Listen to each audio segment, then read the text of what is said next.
Olá pessoal, eu sou a Bárbara Ribeiro e está começando mais um episódio do podcast Amapá nas Entrelinhas. E hoje, estreando na apresentação, quem divide o microfone comigo é a Jamile de Paula.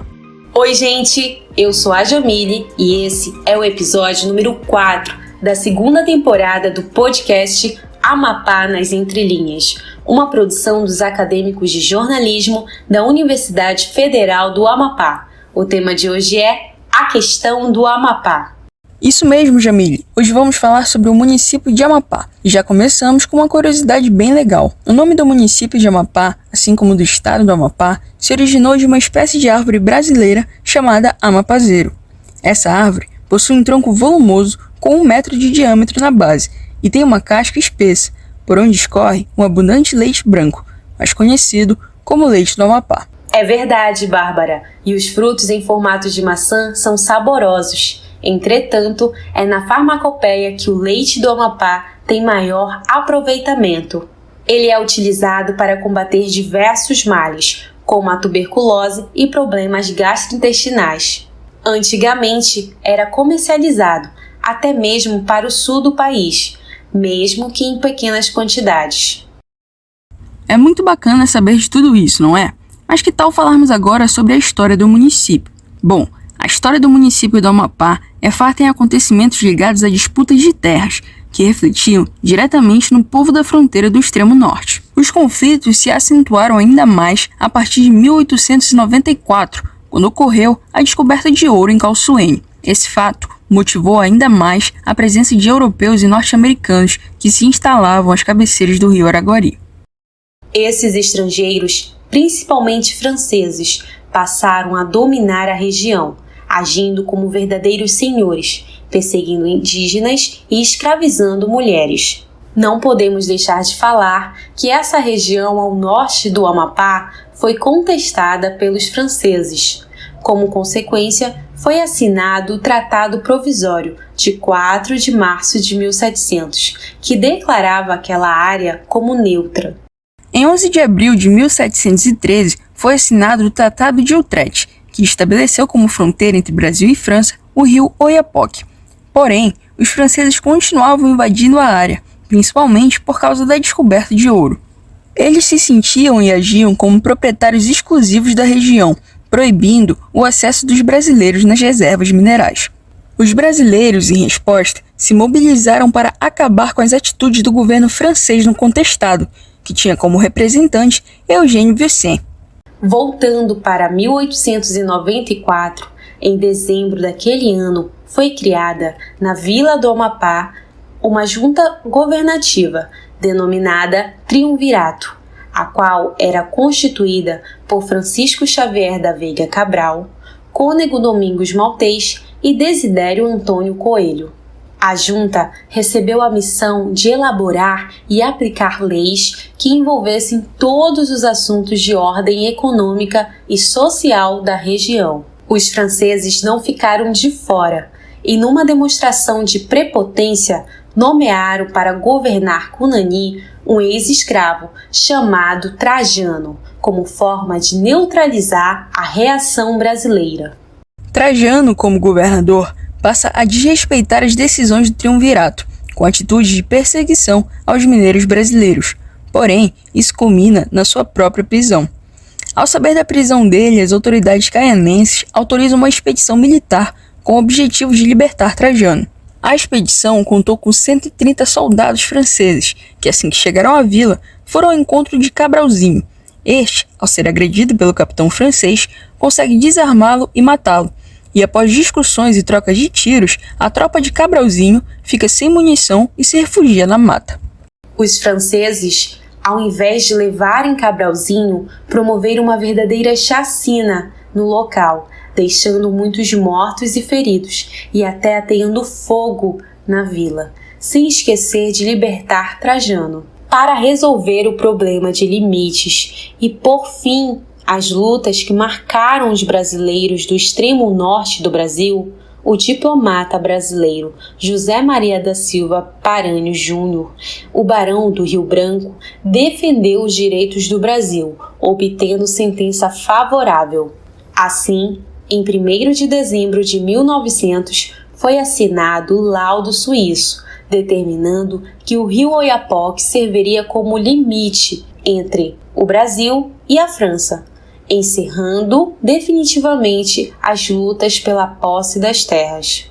Assim, em 1º de dezembro de 1900, foi assinado o laudo suíço, determinando que o rio Oiapoque serviria como fronteira entre o Brasil e a França, encerrando definitivamente as lutas pela posse das terras.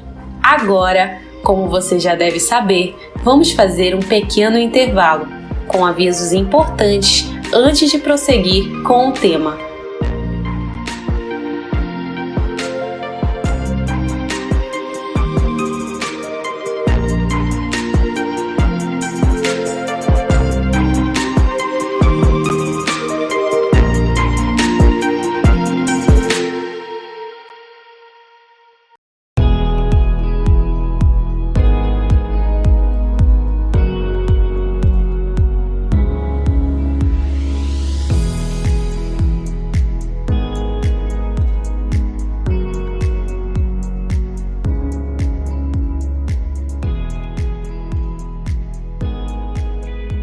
Dia 18 de maio é o Dia Nacional de Enfrentamento da Violência Sexual contra Crianças e Adolescentes, instituído pela Lei Federal nº 9.970 de 2000. De acordo com a Unicef, foram registrados nos últimos 4 anos cerca de 180 mil casos de estupro ou estupro de vulnerável no Brasil. Algumas formas de prevenção é ficar atento a adultos que estão perto da criança e criar uma rede de diálogo com ela para conscientizar sobre os limites das partes íntimas do corpo. O podcast Amapá nas Entrelinhas e a Escola Estadual Mário Quirino da Silva apoia essa causa.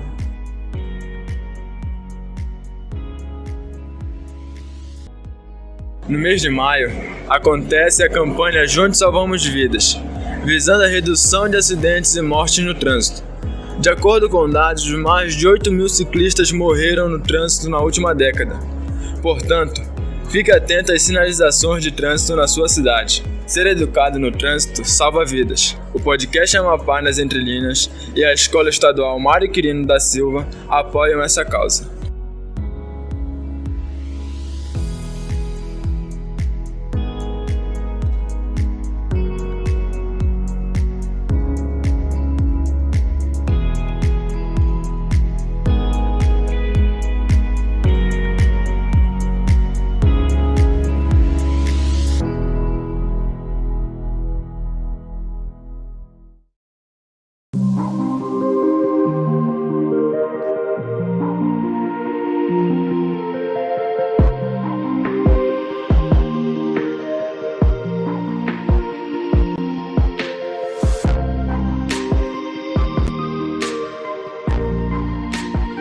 A gente não disse que era rápido? Já estamos de volta com o episódio A Questão do Amapá.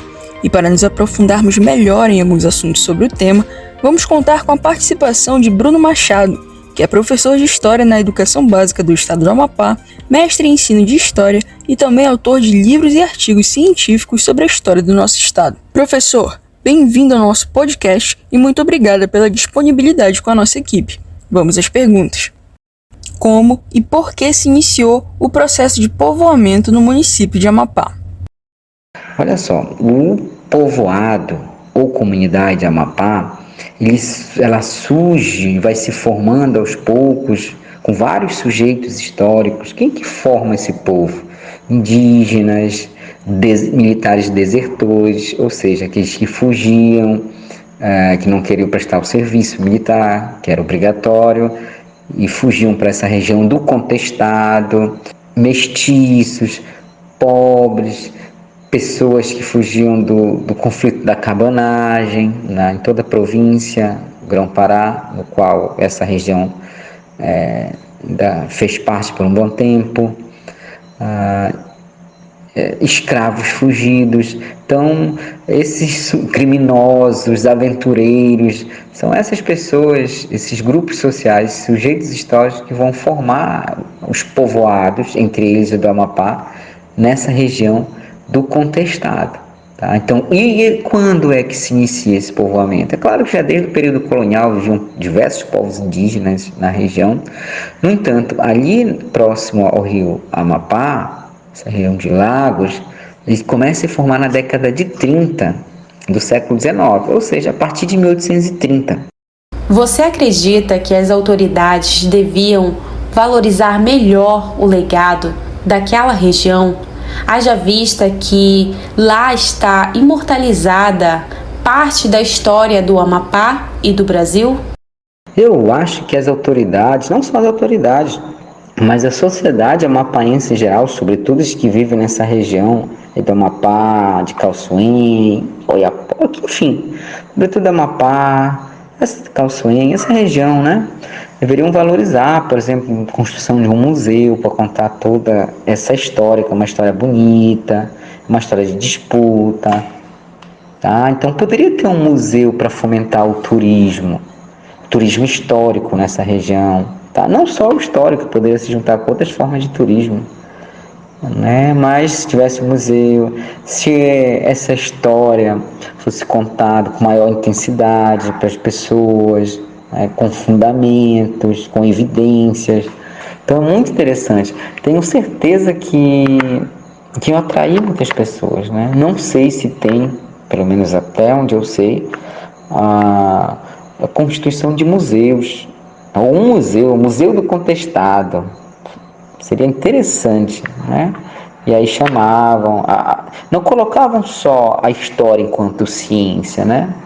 Mas também nas memórias dos moradores, objetos que com certeza alguns moradores devem ter nesse museu, mas é importante também, né? A memória das pessoas seria postas ali nesse museu, que não eram só algo físico, só algo escrito, mas parecendo imagem, colocando os testemunhos das pessoas, o que elas aprenderam, o que elas sabem, né? Que são as memórias.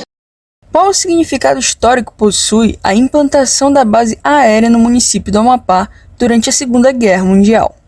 Getúlio Vargas permitiu a construção de várias bases, entre elas aqui no Amapá, uma posição geográfica e geopolítica privilegiada, porque daqui saíam aeronaves que iam combater no Oceano Atlântico contra submarinos alemães, italianos, também estava próximo à Guiana Francesa, que durante um tempo foi dominada e ocupada pelos alemães nazistas, então era para proteger essa região.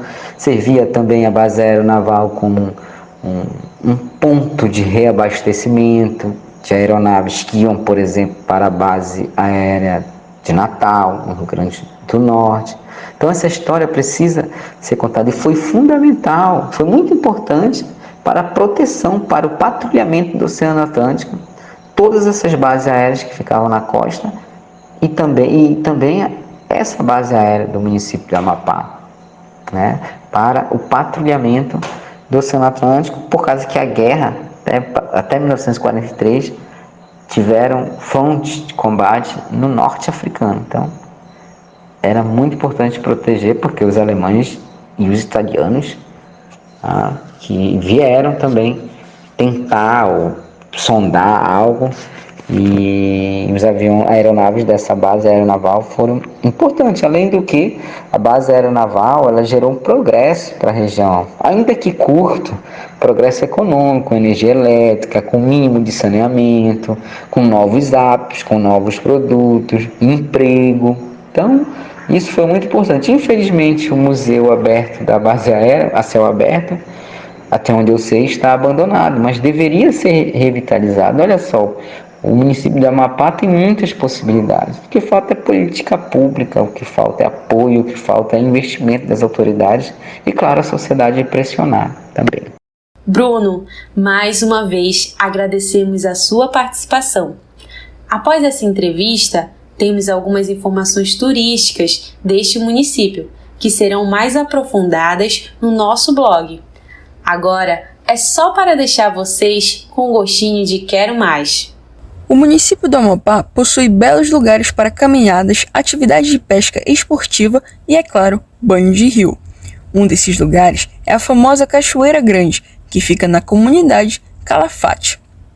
Outras atividades turísticas que você encontra no município são os festivais do leite e Gurijuba, Agropesc e o tradicional Amapá Verão. Além disso, uma boa opção de passeio turístico é a base aérea do município de Amapá, que fica localizada a 9 quilômetros da cidade de Amapá.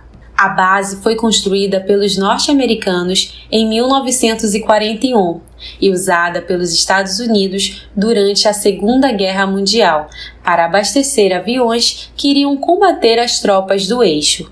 Atualmente, da sua estrutura, apenas encontramos as ruínas da antiga base e restos materiais, que transformaram o local em uma espécie de museu a céu aberto. E é com essas informações que encerramos o 4º episódio da 2ª temporada do podcast Amapá nas Entrelinhas, com produção de Bárbara Ribeiro, Beatriz Viegas, Andrew Rodrigues, Jamílio de Paula, José Adalto, Letícia Morim, Mayra Carvalho e Ronaldo Batista. A apresentação de Bárbara Ribeiro e Jamílio de Paula. Spots em parceria com a Escola Estadual Mário Quirino da Silva. Edição final de Mayra Carvalho. Direção de Bárbara Ribeiro. O Amapá nas Entrelinhas também está no Instagram. Siga @apenasentrelinhas e confira conteúdos incríveis sobre a cultura amapaense. Até a próxima!